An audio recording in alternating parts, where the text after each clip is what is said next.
માં ખોડિયારની પ્રાગટ્ય કથા। વિક્રમ સંવત 835ની આસપાસ વલ્લભીપુર નામે એક વિશાળ રાજ્ય હતું। તે રાજ્યમાં જ્ઞાની કદરદાન શિલાદિત્ય નામના રાજા રાજ્ય કરતા હતા।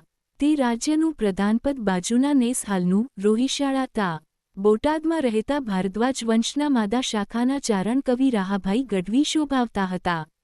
રાજકવી વિના રાજ્યનો કારભાર અધૂરો રહેતો એવી રાજાને અને પ્રધાનને અનુભૂતિ હતી। રાજા પ્રધાન વચ્ચે અતૂટ મૈત્રી હતી। રાજકવી માલધારી હતા।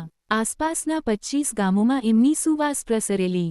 વાંસિયા મેણું રાજા અને કવિના અપાર હેત પ્રેમને જોઈને ઈર્ષ્યાળુ લોકોએ રાજાના કાન ભંભેર્યા કે જે રાજ્યનો ખુદ પ્રધાન જ વાંસિયો હોય તે રાજાનું શ્રેય કદાપી થઈ શકે નહીં, જેના કારણે રાજાએ રાજપ્રધાન કવિ રાહાભાઈને સૂર્યોદય પહેલા રાજ્ય છોડી જવાનો હુકમ કર્યો। જે હુકમનામું અમલ કરી રાહાભાઈ પોતાનો નેસ રોહિશાળામાં ખિન્ન હૃદયે પાછા ફર્યા। પતિવ્રતા સ્ત્રી મીનબાઈને પતિના દુઃખની વાત સમજતા વાર ન લાગી અને ઉભય પતિ પત્ની પુત્ર પ્રાપ્તિ માટે બાજુના ગાઢ જંગલમાં શિવ આરાધના કરવા ચાલી નીકળ્યા। શિવ આરાધના જંગલમાં ચારણ દંપતીએ અન્નજળનો ત્યાગ કર્યો અને ઉગ્ર તપ શરૂ કર્યો। મુક્તિ નમ શિવાયનો જાપ શરૂ કર્યો, પરંતુ શિવજી પ્રસન્ન થતા નથી। છેવટે ઉભય પતિ પત્ની કાષ્ઠની ચિતામાં બળી મરવા તૈયાર થયા ત્યારે માં ઉમિયાજીથી સહન ન થયું। તેમણે ભોળાનાથને કહ્યું કે પ્રભુ, આપણા આંગણે ચારણ દંપતી પોતાનો દેહ છોડી દેશે તો આપનું ભોળાનાથનું બિરુદ લાજશે, તો આપા ચારણ દંપતીનું દુઃખ દૂર કરો।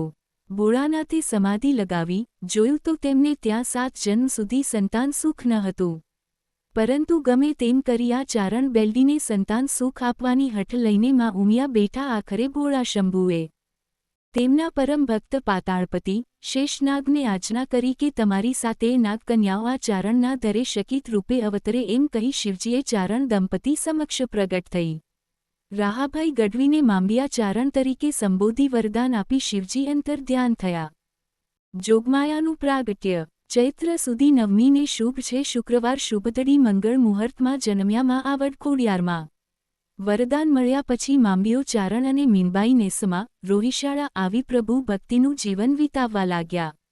બરાબર 9 માસ અને 10મા દિવસે ચૈત્ર સદી નવમી અને શુક્રવારના રોજ 7 નાગકન્યાઓએ માંબિયા ચારણને ત્યાં આવડ, જોગડ, તોગડ, હોલબાઈ, બીજબાઈ, સાંચાઈ અને જાનબાઈ ખોડિયાર નામથી જન્મ ધારણ કર્યો।